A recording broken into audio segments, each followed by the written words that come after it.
Hello again, modular nerds. Here is part 2 of a look at the Krellberg patch that I designed for Dutch Modular Fest.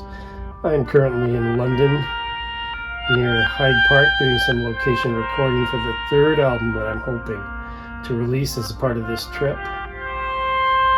So in the last little episode, we looked at how I'm using the two inside antennas to control the attack or the rise of voice number 1 and the release or the decay or the fall of voice number 1.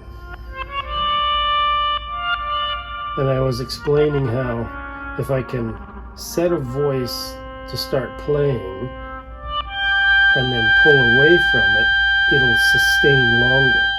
And it's this technique that I use to draw out melodies in a kind of generative way. And again, because all I'm doing is using a shifty from IntelliGel, like a sample and hold, I don't have control over the actual notes, but I have control over the shape and the length of them. So I'm listening very carefully and then pulling notes out of the melodic streams.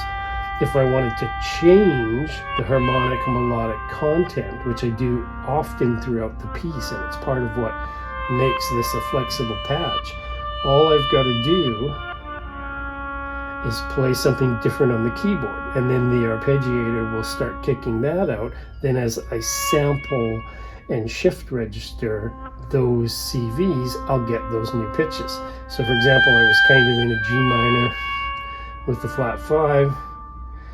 Now I am going to one of the two whole tone scales. And then if I bring both my hands in, and we'll hear it flutter up and down, we can hear it change to the whole tone scale. The other thing that people ask me about often when they see me play this is, what am I doing with my right hand, and how does that influence the vibrato?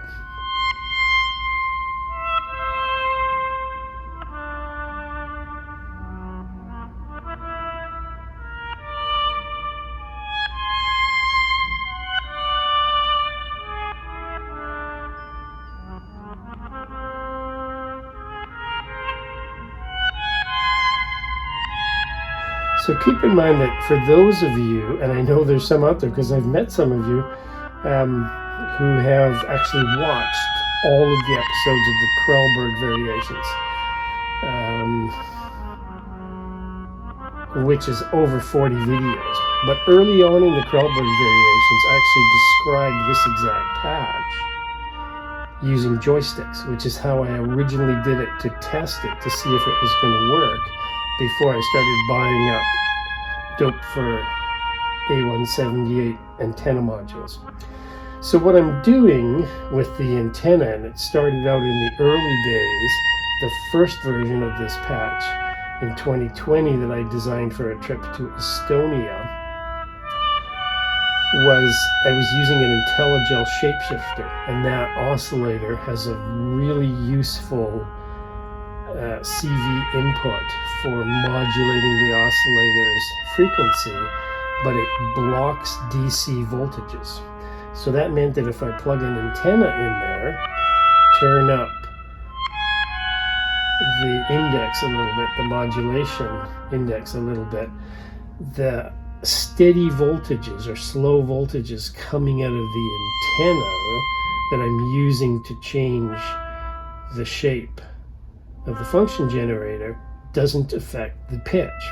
It's only when the movements are fast enough that the pitch starts to be affected, because the circuitry will let through faster little movements once we sort of get to kind of a mid LFO rate, perfect for vibrato. So with this patch, I had to do something different because I'm using a Doepfer A11-4 quad VCO, the heart of the Doepfer polyphonic system. And I chose that oscillator on purpose because I wanted something that was relatively compact, analog, and gave me some different shapes. But it doesn't give me the specialized CV modulation input that blocks DC voltages. So I decided to get clever, and I did some testing, and I was surprised that it actually worked.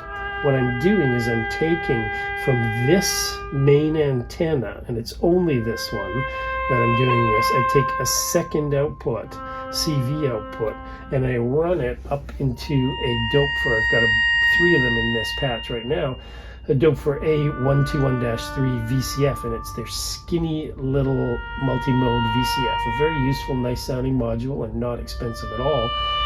I run the signal from the antenna into that VCF, and then I'm coming out of the high pass out. Then what I do is I bring the frequency of that filter to just low enough that it will block the steady DC voltages, but let through the faster moving wiggling voltages. And I was very, very surprised that I could get a VCF tuned to actually do this. It's not quite as clean as the shapeshifter circuitry, but it actually does work. And then it's a real simple thing to take the output of that high pass, bring it all the way over here, and put it into Doepfer's cleverly designed quad oscillator, which gives us an input that I can use, and this is the CV control for that, to frequency modulate all 4 oscillators.